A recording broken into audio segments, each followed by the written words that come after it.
நம்ம இந்த பதிவில் பார்க்க போறது என்னன்னு கேட்டீங்கன்னா, சாட்டர்டே நைட் மெயின் ஈவென்ட் மேட்சா டாக் டீம் மேட்சஸ் நடக்கும்போது அந்த டாக் டீம் மேட்சஸ் யார் யாருக்குன்னு கேட்டீங்கன்னா, CM Punk and Cody Rhodes versus அதுக்கப்புறம் செமி ஜெயின் அண்ட் கந்தர் இவங்களுக்குள்ள நடக்க போற இந்த டாக் டீம் மேட்சஸ் எப்படி நடக்க போகுது அப்படின்றத தெரிஞ்சுக்கலாம். இந்த டாக் டீம் மேட்சஸ்க்காக ஃபர்ஸ்ட் சிஎம் பங்கும் அண்ட் கோடி ரோட்ஸும் வருவாங்க. அதுக்கப்புறம் வந்து செமி ஜெயின் அண்ட் கந்தர் வருவாங்க.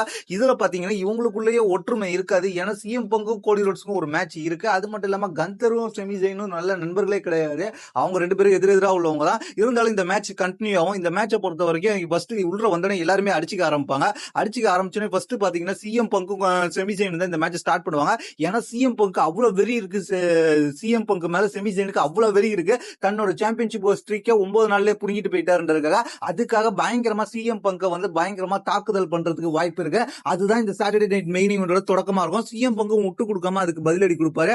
அதனால இந்த மேட்ச் ரொம்ப இன்ட்ரெஸ்டிங்கா போகும். அது மட்டும் இல்லாம இடையில கந்தர் வந்து ஹீல்டன் பண்றதுக்காக இந்த மேட்ச்ல வந்து சிஎம் பங்க வந்து இடையில அட்டாக் பண்ணுவார், வெளியே வச்சு அட்டாக் பண்ணுவார், அதுக்கப்புறம் கோடி ரோட்ஸ் அட்டாக் பண்ணுவார். இந்த மேட்ச்ல யாரு உள்ற இருந்தாலும் கந்தர் உள்ற வரலைனாலும் இந்த மேட்ச்ல கண்டிப்பா அட்டாக் பண்ணுவார். அதுதான் பயங்கர சம்பவமா இருக்கும். அதுக்கப்புறம் ஒரு கட்டத்துல கந்தர் உள்ற வந்ததுக்கு அப்புறமும் பயங்கரமா டாமினேட் பண்ணுவாரு. அதுக்கப்புறம் கோடி ரோட்ஸும் உள்ள வருவாரு. மாறி மாறி இவங்களுக்குள்ள இந்த ஃபீடு போயிட்டு இருக்கும். பயங்கரமான மேட்சா இருக்கும் மெயின் ஈவென்ட் மேட்ச். ஏன்னா அந்த அளவுக்கு பயங்கரமா நல்ல மேட்சா கொடுத்துருப்பாங்க, கொடுக்க போறாங்க அப்படின்றதுதான் என்ன பொறுத்த வரைக்கும் இது வந்து ஒரு பயங்கரமான மேட்சா இருக்கிறதுக்கு முக்கிய காரணம். இந்த ஃபீடை வச்சுதான் சம்மர் ஸ்லாம்ல அடுத்த கட்டத்துக்கு போக போறாங்க.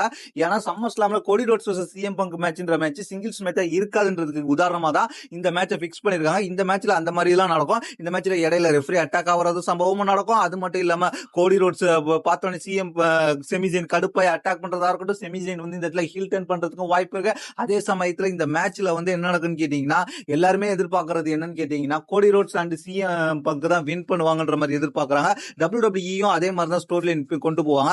ஆனாலும் இந்த மேட்ச்ல இன்னொரு சுவாரஸ்யம் என்ன நடக்கும்னு கேட்டீங்கன்னா, இந்த மேட்ச் முடிஞ்சதுக்கு அப்புறமும் இந்த மேட்ச்ல வந்து அட்டாக் நடக்கிறதுக்கு வாய்ப்பு இருக்கு. இதுல வெப்பன்ஸ் எல்லாம் அடிச்சுக்கிறதுக்கு வாய்ப்பு இருக்கு. இந்த மேட்ச் வந்து அந்த அளவுக்கு இன்ட்ரெஸ்டிங்கா போகும். அதனால சொல்றேன், கந்தர் சும்மாவே இருக்க மாட்டார். கந்தர் கிடைக்கிற கேப்ல எல்லாம் யாரை அட்டாக் பண்ண முடியுமோ அட்டாக் பண்ணுவாரு. அதனால செமிஜெயினையும் ட்ரோல் பண்ணிட்டு இருப்பாரு. அதனால இன்ட்ரெஸ்டாவே இருக்கும் இந்த மேட்சை பொறுத்த வரைக்கும். இந்த மேட்ச்ல வெப்பன்லாம் எடுத்து அடிக்க போறாங்கன்றது இப்போதைக்கு ஒரு ஹிண்ட் கிடைச்சிருக்கு. அதன் மாதிரிதான் இந்த மேட்சை நான் கிரியேட் பண்ணியிருக்கிறேன். இதை பார்த்தாலே உங்களுக்கு ஓரளவுக்கு ஐடியா கிடைச்சிருக்கும். இந்த மேட்ச் வந்து அந்த அளவுக்கு சூப்பரா இருக்குமான்னு கேட்டீங்கன்னா, உண்மையிலேயே சூப்பரான மேட்சா தான் இருக்கும்.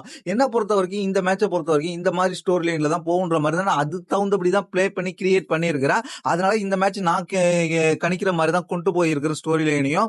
அதனால இந்த மேட்ச்ல வந்து இவங்க டாக் டீமை தாண்டி உள்ளுக்குள்ள பயங்கரமா அடிச்சுக்கிறதுக்கு தான் வாய்ப்பு இருக்கு. கடைசியில இந்த மேட்ச்ல வந்து சிஎம் பங்கும் அண்ட் கோடி ரோட்ஸும் வின் பண்ணுவாங்க. வின் பண்ணாலும் கடுப்பான கந்தர் இவங்களை விட்டு வைக்காம அடிப்பாரு. அதனால திருப்பி செமிஜெயின் அடிபட்டு கீழே கடந்தாலும் செமிஜெயின் மேலேயும் காண்டா இருப்பாரு கந்தர். அது மட்டும் இல்லாம கோடி ரோட்ஸும் அண்ட் சிஎம் பங்கும் மீண்டும் இந்த மேட்ச் முடிஞ்சதுக்கு அப்புறமா அட்டாக் பண்ண ஆரம்பிப்பாங்க. அதனால இந்த மேட்ச் ரொம்ப இன்ட்ரெஸ்டிங்கா போயிட்டு இருக்கும். என்ன பொறுத்த வரைக்கும் இந்த மேட்சை பொறுத்த வரைக்கும் இதுதான் நடக்க போகுது. இதை பத்தி உங்களுடைய கருத்து என்னன்றது கீழே உள்ள கமெண்ட் செக்ஷன் கமெண்ட் பண்ணுங்க. உங்களோட ப்ரெடிக்ஷன் என்னன்றதை கமெண்ட் பண்ணுங்க. மேலும் இதே போல இன்ட்ரெஸ்டிங்கான வீடியோக்கு நம்ம சேனல் சப்ஸ்கிரைப் பண்ணி ஃபாலோ பண்ணி வச்சுங்க.